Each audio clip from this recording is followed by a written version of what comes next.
এই যে তার শর্ষিনা পুরো সাহেবের প্রধান খলিফা নাসিরউদ্দিন রহমতুল্লাহ আলাইহি, ঠিক আছে ভালো, তো ওনার সিলসিলাটা গেল কই? ওনার ছেলেটাই তো গেছে উল্টো হইয়া, তো সিলসিলা থাকবে কেমনে? ওনার দুই ছেলে, একটা হলো যেটা সিদ্দিক নাকি নামের ছেলে, ওটা হলো আটটা জামাতি, আর আবু জাফর সাহেব গদিন হোসেন ঠিকই আছে, তো আমল আখলাক তো একটু শুদ্ধ না, বেপর্দা ছবি তোলে এই কবের থেকে। সে ওলি আল্লাহ হবে কেমনে? তার ছেলেরাই বা ওলি আল্লাহ হবে কেমনে? এই জন্য তো এখন আস্তে আস্তে ওগুলি কাফের হয়ে গেছে, নাউজুবিল্লাহ। বিষয়টা তত সহজ না, মানুষের অনেক ফিকির করা উচিত। ওলি আল্লাহ অনেক সহজ, অনেক কঠিন, অনেক কঠিন। বড় বড় আউলিয়া কেরাম যারা, ওনাদের সিলসিলাগুলি গায়েব হয়ে গেল কেন?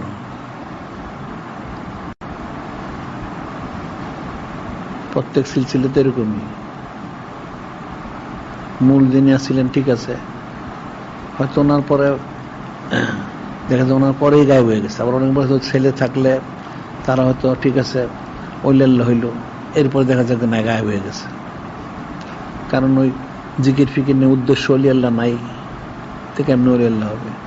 উদ্দেশ্য তো ওলি আল্লাহ হইতে হবে, অর্থাৎ মহব্বত মারাবত চাই, নিজবত চাই, করবত চাই, ওলি আল্লাহ হইতে চাই, এই উদ্দেশ্য তো থাকতে হবে, না থাকলে কেমনে হবে? দুনিয়াবি যত কিছু করো, দুনিয়ার দ্বারা তার ওলি আল্লাহ হওয়া যায় না।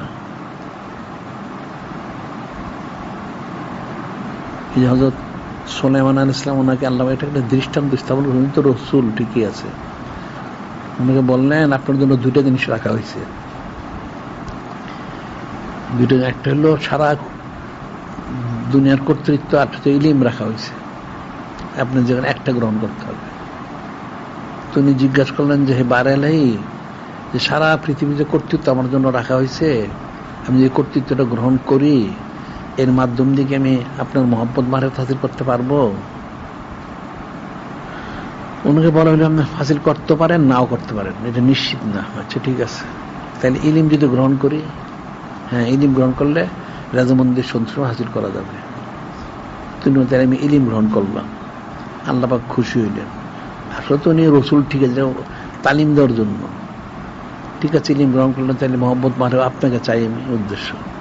তখন আল্লাহর কাছে ইলিম দেওয়া হইলো, সারা পৃথিবীর কর্তৃত্বটা দেওয়া হইলো। সুবহানাল্লাহ। ওটাই বলেছে মানলাহুল মাওলা ফালাহুল কুল। এখন আল্লাহ অনেক হাসিল করতে পারলে সবই হয়ে যায়, না অনেক হাসিল না করতে পারলে কিছুই হবে না। এখন তো মানুষ দুনিয়ার পিছনে ঘুরে সারাদিন, হাসিল করবে অলি আল্লাহ হবে কর্তৃকা। যদি অলি আল্লাহর জন্য সে ঘুরতে পারতো, তাইলে অলি আল্লাহ হইতো, দুনিয়াও সে পাইতো। কিন্তু এখন সে তো অলি আল্লাহর জন্য ঘুরে না, সে দুনিয়া হাসিলের জন্য ঘুরে, যার জন্য দুনিয়াও পায় না, সে অলি আল্লাহ হয় না। এখন জিকির ফিকির করা উচিত বেশি বেশি। এখন তোমার যারা কথা মানে না, তাহলে তাদের কি করো, এদেরকে জিজ্ঞেস করো, যদি তারা ঠিক মতো মানে পরে পড়ুক, না আমার লেখা বাবা তোমার দেশে যাও না, তুমি অন্য কোনো মাদ্রাসা যাও না। বেয়াদব কোনোদিন ইলিম শিখতে পারে না, আদব থাকতে হবে।